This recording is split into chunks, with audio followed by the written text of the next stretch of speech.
Moon अपने uncle Bram और aunt रेबेला के साथ घर वापस आ चुकी थी। सफर से लौटने के बाद उसके मन में एक ही ख्याल घूम रहा था, जोई से मिलना। आंटी, क्या मैं जोई से मिलने जा सकती हूँ? उसे तो पता भी नहीं होगा कि मैं वापस आ गई हूँ। हाँ मून, जरूर जाओ, और अगर हो सके तो जोई के पेरेंट्स या उसकी अम्मा से पूछकर उसे आज रात के लिए घर भी ले आना। आज मुझे और तुम्हारे अंकल को कुछ जरूरी काम से बाहर जाना है, देर हो सकती है। तब तक जिबलेट तुम दोनों का ध्यान रखेगी। ये सुनकर मून खुशी से चमक उठी। और ये है जिबलेट। जिबलेट उनके घर की एक पुरानी वफादार दासी थी, छोटे कद की, हरे रंग की त्वचा वाली विच जो कई सदियों से उनके परिवार की सेवा करे। जोई अपने कमरे में अजीब से पौधे को घूर रही थी। ए लड़की, क्यों परेशान कर रही हो मुझे? इतनी धूप, इतनी गर्मी, ऊपर से तुम मुझे जगा रही हो। दूर हो जाओ, नहीं तो मेरे स्पिट से तुम्हारा हाथ जल सकता है। बदतमीज पौधा कहीं का। तभी कमरे का दरवाजा खुला और मून अंदर आई। मून, तुम आ गई। हाँ मैं आ गई, तुम्हें देखकर बहुत खुशी हो रही है। मुझे भी, कितना अच्छा तुमसे मिलकर। दोनों बैठ के बातें कर रही थी, तभी ग्रैंडमा चाय और नाश्ता लेकर आई। मून आपसे कुछ पूछना चाहती है। हाँ बेटा, बोलो। ग्रैंडमा, क्या जोई आज रात मेरे घर आ सकती है? आंटी रेबेला और अंकल बाहर जा रहे हैं, मैं घर पर अकेली रहूंगी। हाँ बेटा, जोई आ सकती है। थैंक यू दादी। हाँ, ये बहुत अच्छे लग रहे हैं। ठीक है बेटा, ले जाओ, लेकिन जिबलेट को ज्यादा परेशान मत करना। मैं जाती हूँ। बाय दादी, जिबलेट को परेशान नहीं करेंगे। मून जब जोई को लेके घर आई तो अंकल और आंटी के कमरे से धीमी बातचीत की आवाजें आ रही थी। दोनों चुपचाप दरवाजे के बाहर खड़ी हो गई और ध्यान से उनकी बातें सुनने लगी। हमें चीफ के फैसले के बारे में सोचना होगा।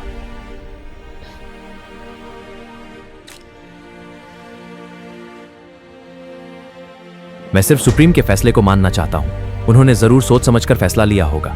फिलहाल जिस काम के लिए हम जा रहे हैं वो ज्यादा जरूरी है, हमें अब निकलना चाहिए। क्या हम जो कर रहे हैं वह सही है?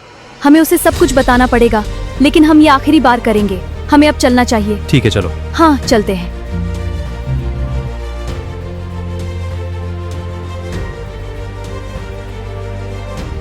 आप लोग निकल रहे हैं? हाँ बेटा, तुम दोनों अच्छे से रहना। हम कोशिश करेंगे कि रात तक लौट आएं। हमें अभी उनका पीछा करना होगा।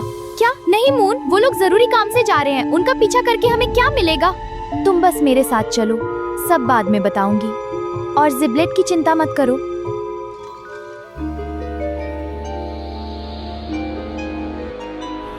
असल में मून पहले से ही योजना बना चुकी थी। वो अपनी आंट रेबेला के रूम से एक जादुई नींद का पोशन ले आई। मून ने एक ग्लास ऑरेंज जूस में पोशन मिला दिया, फिर दोनों जिबलेट के पास गई। जिबलेट, तुम हमारा कितना ख्याल रखती हो। मैंने तुम्हारे लिए खुद ऑरेंज जूस बनाया है।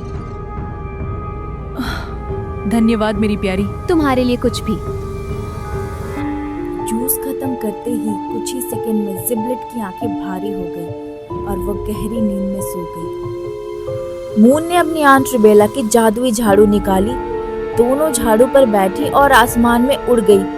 पर जोई को जादुई झाड़ू पर उड़ना बिल्कुल पसंद मुझे नहीं झाड़ू था। पर उड़ना बिल्कुल पसंद नहीं। इतने अच्छे मौसम का मजा लो।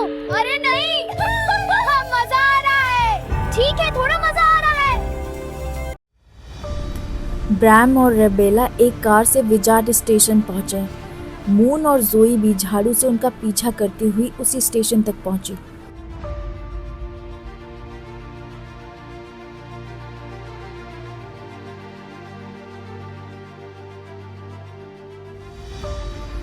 ब्रैम और रेबेला स्टेशन के अंदर चले गए।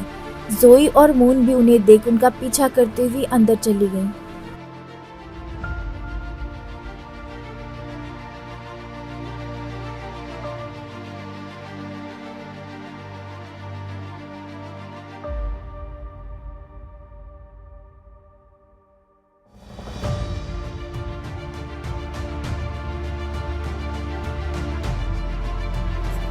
ब्रैम और रेबेला ने प्लेटफॉर्म पे एक ट्रेन पकड़ी। जोई और मून भी उनका पीछा करते हुए दूसरे डब्बे पे चढ़ गई।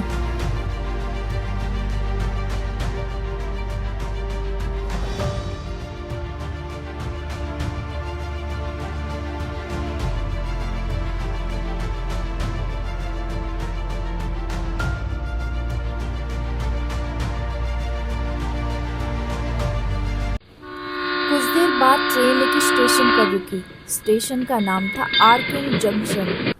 ब्रैम और रेबेला वहां उतर गए।